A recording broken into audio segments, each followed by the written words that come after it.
हमारे आसपास हम जो भी मैटर देख रहे हैं क्या वो प्योर है, ये हमारा एक क्वेश्चन है और हमारे सेकंड चैप्टर का नाम है। तो ये उसका पार्ट 1 है। तो क्या हमारे आसपास का मैटर प्योर है? मैटर क्या है? अब मैटर के बारे में हम पहले चैप्टर में जान चुके हैं। इस मैटर इन आवर सराउंडिंग्स जो हमारा फर्स्ट चैप्टर है उसमें हम देख चुके हैं कि मैटर के बारे में, उसकी प्रॉपर्टीज के बारे में, उसकी स्टेट्स के बारे में, वो सब हम देख चुके हैं। अब सवाल है कि क्या मैटर वो जो हमने जाना है वो प्योर है या उसमें कुछ इम्प्योरिटीज है, इम्प्योर टाइप का भी कुछ होता है। तो पहले मैटर के कंटेक्स्ट में ये प्योर और इम्प्योर इनका मतलब क्या है ये समझते हैं। प्योर हम किन्हें कहेंगे और इम्प्योर किन्हें कहेंगे? तो प्योर सब्सटेंसेस जो होंगे,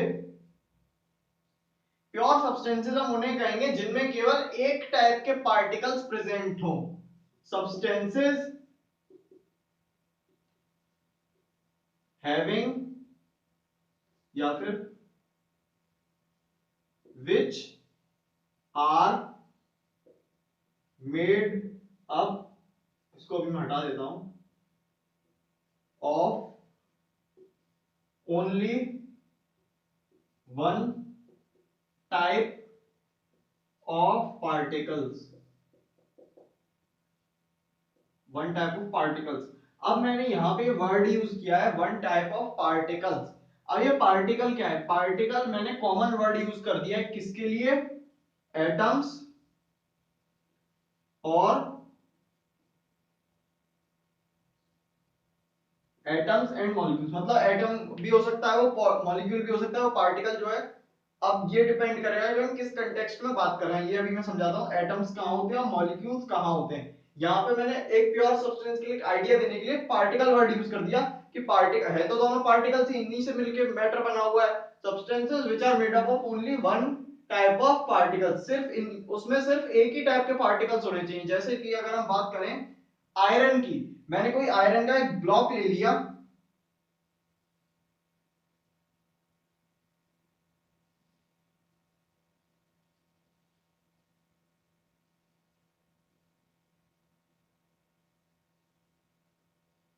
आयरन का मैंने ब्लॉक ले लिया कोई एक, ये किसका है? आयरन का। अब आयरन के इस ब्लॉक में एटम्स होंगे, तो एटम्स इसमें किसके मिलेंगे? मैं कोई किसी भी पॉइंट पे चेक कर लूं, यहां पे मुझे एटम्स जितने भी मिलेंगे वो मिलेंगे मुझे आयरन के। आयरन का जो सिंबल होता है वो होता है Fe। तो यहाँ पे मैं किसी भी पॉइंट पे कोई भी एटम चेक कर लूं, मैं एटम चेक करने लग जाऊं उसमें, एटम में कोई भी चेक करूं तो मुझे क्या मिलेगा कि ये आयरन के एटम से ही मिलके बना हुआ है ये आयरन का ब्लॉक। तो ये किसमें आएगा? प्योर सब्सटेंसेस में। तो अब इसमें एक और चीज है, ये जो आयरन का जो बड़ा सा ब्लॉक है, ये पूरा ब्लॉक इस एक जो एटम है इसी की प्रॉपर्टी शो करेगा। इस एटम की जो प्रॉपर्टी होगी वही प्रॉपर्टीज पूरे ब्लॉक की भी होगी। जैसे एग्जांपल के लिए बात करूं, मैग्नेटिक प्रॉपर्टी, हमें पता है आयरन पे मैग्नेट क्या करती है? आयरन को अट्रैक्ट करती है। तो आयरन अगर इस एक एटम को अट्रैक्ट कर रही है तो आयरन, मैग्नेट अगर इस एक आयरन एटम को अट्रैक्ट कर रही है तो मैग्नेट क्या करेगी? इसको भी अट्रैक्ट करेगी। मतलब इसकी जो मैग्नेटिक प्रॉपर्टी है वही मैग्नेटिक प्रॉपर्टी इसकी भी है। इससे हमें क्या पता चल रहा है? जो प्योर सब्सटेंस होते हैं वो जिन पार्टिकल से मिलकर बने होते हैं उन्हीं की प्रॉपर्टीज को शो करते हैं।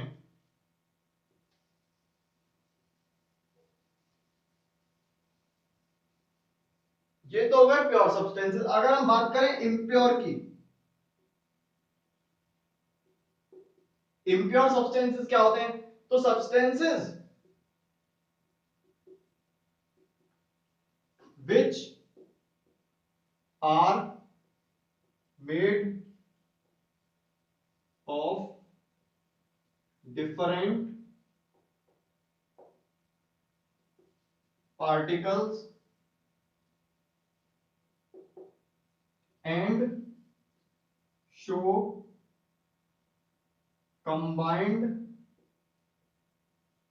properties।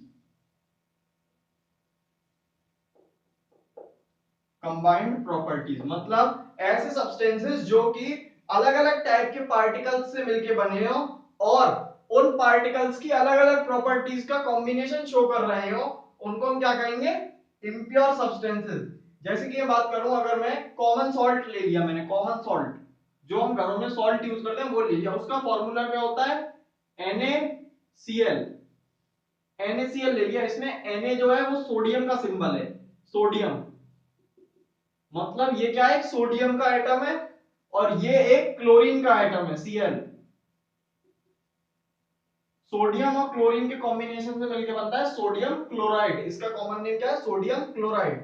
तो कॉमन सॉल्ट की अगर मैं बात करूं तो चलिए कॉमन सॉल्ट की बात करने से पहले हम प्योर सब्सटेंस के दो टाइप होते हैं उनको समझ लेते हैं, दो टाइप के प्योर सब्सटेंसेस होते हैं उनको समझ लेते हैं पहले, नहीं तो ये फिर मॉलिक्यूल का कॉन्सेप्ट आपको थोड़ा थोड़ा समझ में आ पाएगा बिना उसको समझे।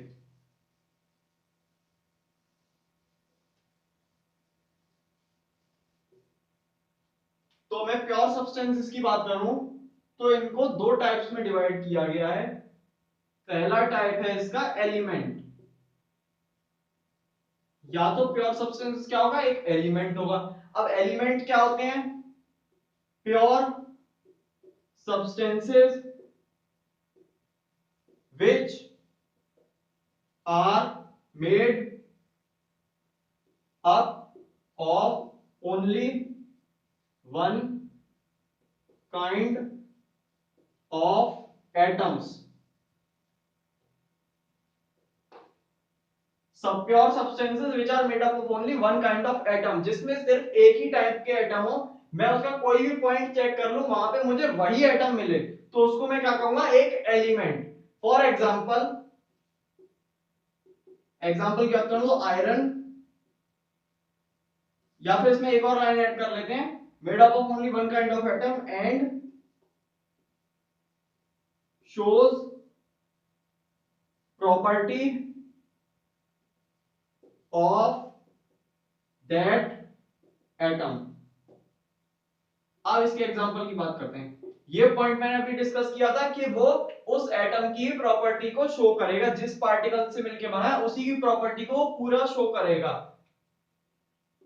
इसके एग्जांपल की बात करें तो हमने एग्जांपल देखा इसका आयरन, आयरन हमारा एक एलिमेंट है। और क्या इसके एग्जांपल्स हो सकते हैं, सोडियम, सोडियम इनके सिंबल में अगर लिख दूं तो Fe, Na, और ऑक्सीजन O इसका सिंबल, और क्या हो सकता है, कार्बन C से डिनोट करते हैं हम इसको। तो इस तरीके से हमारे ये 118 एलिमेंट्स हैं जो अभी तक डिस्कवर हमने कर लिए हैं। इतने एलिमेंट्स अभी तक हम डिस्कवर कर पाए हैं, इसके आगे भी हो सकते हैं लेकिन अभी तक तो इतने ही डिस्कवर किए हैं हमने। इसमें से कुछ नेचुरली पाए जाते हैं और कुछ सिंथेसाइज करके बनाए जाते हैं, तो वो तो हम बाद में देखेंगे। इस टेबल को आप, पीरियोडिक टेबल को आप पढ़ेंगे 10th क्लास में। तो ये कुछ एलिमेंट्स के एग्जांपल हैं, इसमें और भी हैं, इसमें आगे ये लिस्ट अभी खत्म नहीं हुई है, ये तो कुछ एग्जांपल है इसके। तो इनमें क्या मिलेगा, अगर मैं आयरन को चेक करूं तो आयरन में मुझे सिर्फ Fe जो आयरन का एटम है वही एटम मिलेगा पूरे में। अगर मैं सोडियम की बात करूं तो पूरे में मुझे Na के एटम मिलेंगे, अगर मैं सोडियम की बात करूं। ऑक्सीजन की बात करूं तो पूरे में ऑक्सीजन के ही एटम्स होंगे, मतलब वही एटम्स मेरे को पूरे में देखने को मिलेंगे। और ऑक्सीजन जो होगा, हमारा एलिमेंट है ऑक्सीजन, वो इस O जो एटम है उसी की प्रॉपर्टीज को शो करेगा। इसी तरीके से सोडियम हमारा एलिमेंट इसी एटम की प्रॉपर्टीज को शो करेगा। तो ये तो हो गए हमारे एलिमेंट्स। दूसरी जो कैटेगरी आती है, आप इस डेफिनेशन को नोट कर लें पॉज करके। ये तो हो गए एलिमेंट्स की बात, अब चलते हैं दूसरी टाइप की तरफ।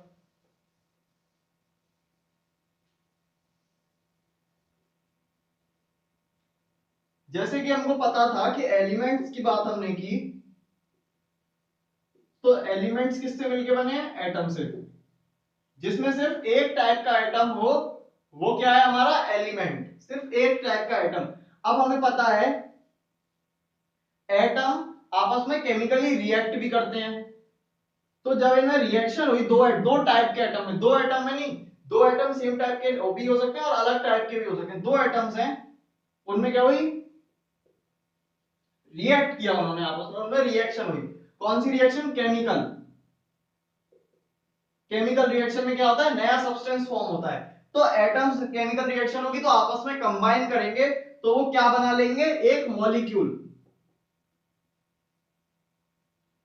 ये मैंने पिछले वीडियो में बताया था, पहले चैप्टर के फर्स्ट चैप्टर की वीडियो में, कि एटम्स क्या होता है, मॉलिक्यूल क्या होता है, ग्रुप ऑफ एटम्स होता है जो केमिकली बॉन्डेड होते हैं। मतलब एटम्स में जब केमिकल रिएक्शन होगी तब वो एक मॉलिक्यूल बना लेंगे।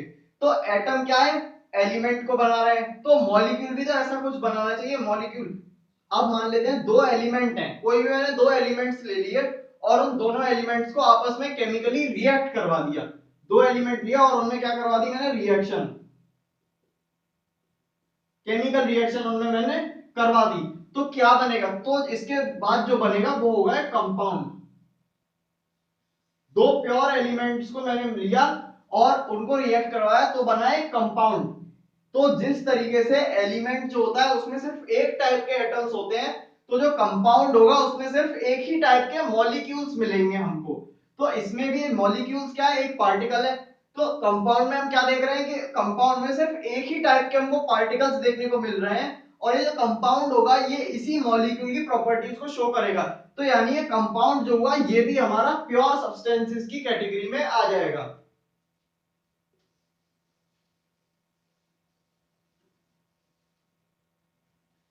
अगला टाइप है इसका, एक तो हो गया इसका एलिमेंट, एलिमेंट को मैं यहां लिख देता हूं,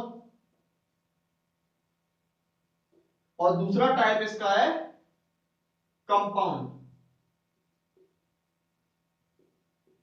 कंपाउंड को हम कैसे डिफाइन कर सकते हैं, pure substances which are made up of only one kind of molecules, one kind of molecules, and shows properties of that molecule, सिर्फ उसी मॉलिक्यूल की प्रॉपर्टीज को भी शो करे, उसे हम क्या कहेंगे, एक कंपाउंड। अब ये भी प्योर सब्सटेंस में आ रहा है, तो इसके भी एग्जांपल हम बात करें तो इसके एग्जांपल जो होंगे, सबसे कॉमन इसका एग्जांपल है हमारा वाटर। वाटर के अगर हम मॉलिक्यूल की बात करें तो ये किस मॉलिक्यूल से मिलकर बना है, तो इसका मॉलिक्यूल का नाम है H2O। अब H2O जो मॉलिक्यूल है इसमें हमको क्लियर दिख रहा है कि H के दो एटम है और O के एक एटम है। तो H क्या है, हमारा हाइड्रोजन। H जो हमारा सिंबल है वो किसका सिंबल है, हाइड्रोजन का, और O जो हमारा सिंबल है वो है ऑक्सीजन का। तो यानी हाइड्रोजन के दो एटम और ऑक्सीजन का एक एटम मिलके वाटर का मॉलिक्यूल बना रहे हैं। तो यानी अगर हम वाटर को चेक करूं किसी भी पॉइंट पे, तो वहां पे मुझे ये वाला मॉलिक्यूल देखने को मिलेगा। किसी भी पॉइंट पे वाटर अगर प्योर है, वाटर में कुछ भी हमने मिक्स नहीं किया होगा, कोई मिट्टी वगैरह कुछ भी मिक्स नहीं है, प्योर वाटर है, तो उसमें मुझे हर जगह पे यही वाला मॉलिक्यूल देखने को मिलेगा। और वाटर की जो प्रॉपर्टीज होंगी वो इसी मॉलिक्यूल की प्रॉपर्टीज होंगी। क्योंकि अगर हम वाटर देखें तो वाटर है क्या, एक वेसल है, उसमें कई सारे H2O के मॉलिक्यूल्स हैं, और देखने में हमको वो ऐसा लग रहा है कि वो एक ही चीज है, नहीं तो अलग कई सारे मॉलिक्यूल्स हैं। तो प्रॉपर्टीज तो वही रही जो ये है, क्योंकि यही तो वाटर है। तो इसका एक एग्जांपल तो हो गया वाटर। दूसरा एग्जांपल हम ले लें कार्बन डाइऑक्साइड। इसका मॉलिक्यूल जो होता है वो होता है CO2। इसमें कार्बन का हम देख रहे हैं, कार्बन का सिंबल C होता है, तो कार्बन का एक एटम है और ऑक्सीजन के दो एटम मिलके CO2 का मॉलिक्यूल बना रहे हैं। तो CO2 में, कार्बन डाइऑक्साइड में क्या होगा, सिर्फ यही वाले मॉलिक्यूल्स होंगे। और कार्बन डाइऑक्साइड की प्रॉपर्टीज मतलब इस मॉलिक्यूल की प्रॉपर्टीज। और अगर हम बात करें कंपाउंड की तो अमोनिया। अमोनिया इसका क्या होता है, NH3। N क्या है, यहाँ पे नाइट्रोजन का सिंबल है N, और H तो हमारा हाइड्रोजन है ही। तो अमोनिया में हम क्या देख रहे हैं, एक नाइट्रोजन का एटम है और दो तीन हाइड्रोजन के एटम है। तो यानी अमोनिया ये क्या है, अमोनिया का मॉलिक्यूल है। अमोनिया इस मॉलिक्यूल से मिलकर बना है। ये कई सारे मॉलिक्यूल इकट्ठे हो गए तो वहां पे हमको देखने में वो अमोनिया लग रही है। और इस अमोनिया की प्रॉपर्टीज मतलब इसकी प्रॉपर्टीज। तो ये थे हमारे कुछ एलिमेंट्स, वो कंपाउंड्स। कंपाउंड्स की लिस्ट जो है वो भी इनफाइनाइट है। कंपाउंड्स तो हमारे इनफाइनाइट है, कंपाउंड्स तो कितने भी बन सकते हैं क्योंकि 118 एलिमेंट्स हैं, 118 एलिमेंट्स हैं। अब इनके अलग अलग कितने कॉम्बिनेशन बन सकते हैं, तो इनके कॉम्बिनेशन तो कई सारे बन सकते हैं, इसीलिए कंपाउंड्स को हम लिमिटेड कंपाउंड्स को ही हम अभी तक जान पाए, वैसे तो इनफाइनाइट होंगे। और ऐसा तो नहीं है ये कंपाउंड सिर्फ अर्थ पे ही फॉर्म हो रहे हैं, यूनिवर्स के हर पार्ट में सारे एलिमेंट्स प्रेजेंट हैं, कुछ पार्ट में कम एलिमेंट प्रेजेंट हैं। तो यानी ये कंपाउंड जो बन रहे हैं हर जगह पे बन रहा है। अब इतना दूर तो हम नहीं डिस्कवर कर सकते, तो अभी तक हमने कुछ ही कंपाउंड्स डिस्कवर किए हैं, लेकिन जितने किए हैं वो भी काउंटिंग में बहुत ज्यादा हैं। तो ये हो गया कंपाउंड की बात। आप इस डेफिनेशन को भी नोट कर लें।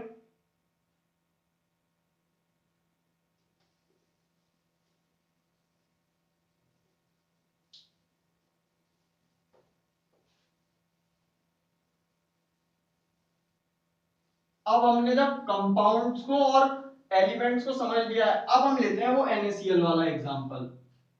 अब हम समझते हैं उसको। यहां पे मैंने लिया कॉमन सॉल्ट NaCl, जिसका फॉर्मूला होता है Na। यहां पे क्या है, एक एटम है। इसका स्ट्रक्चर में देखूं तो इसका स्ट्रक्चर इस टाइप का है,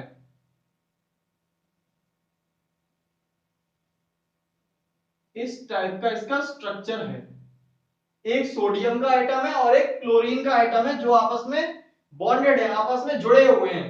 वो क्या बना रहे हैं, सोडियम क्लोराइड। सोडियम क्लोराइड नाम होता है हमारे घर में जो हम कॉमन सॉल्ट यूज करते हैं। इसमें क्या है, एक सोडियम है, दूसरा क्या है,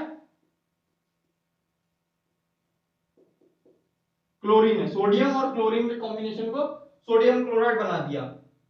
अब हम देख रहे हैं सोडियम क्लोराइड में क्या है, सोडियम का और क्लोरीन का एटम है, जो कि आपस में केमिकली बॉन्डेड होके NaCl का एक मॉलिक्यूल बना रहे हैं। ये क्या बन गया, एक मॉलिक्यूल बन गया। तो अगर हम सोडियम क्लोराइड के क्रिस्टल की बात करें, एक क्रिस्टल में कई सारे मॉलिक्यूल्स प्रेजेंट होंगे, तो उस क्रिस्टल को अगर मैं तोड़ता जाऊं तो मुझे एंड में क्या मिलेगा, ये मॉलिक्यूल मिल जाएगा। मतलब कोई भी पार्ट में चेक करो उस क्रिस्टल का तो मुझे ये NaCl मिलेगा। ये कोई मान लेते हैं क्यूब है सॉल्ट का, तो इसमें मैं कोई भी पॉइंट चेक करूं तो मुझे NaCl का मॉलिक्यूल मिलेगा, और इसकी जो प्रॉपर्टीज होंगी वो इस NaCl मॉलिक्यूल की प्रॉपर्टीज होंगी। तो यानी ये क्या हुआ, NaCl का एक कंपाउंड है। कॉमन सॉल्ट जो हमारा है वो एक कंपाउंड की कैटेगरी में आता है, प्योर सब्सटेंस है। इसी तरीके से वाटर जो मेरा था, वाटर हमने लिया था, वाटर ये क्या है, ये भी एक कंपाउंड है। ये किससे मिलकर बना है, हाइड्रोजन और ऑक्सीजन से। ये कंपाउंड है, यानी ये भी प्योर है और ये भी प्योर है। दोनों कंपाउंड है तो दोनों प्योर कैटेगरी में आएंगे। अब मैंने क्या किया, एक वेसल लिया,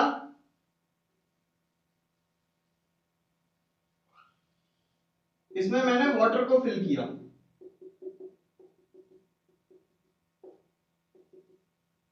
वाटर को मैंने इसमें फिल कर दिया। अब मैंने क्या किया, अब ये वाटर जब तक इसमें है, वाटर तो हमारा प्योर सब्सटेंस है, यानी अभी तो ये प्योर है। अब मैंने क्या किया, इसमें मैंने NaCl डाल दिया।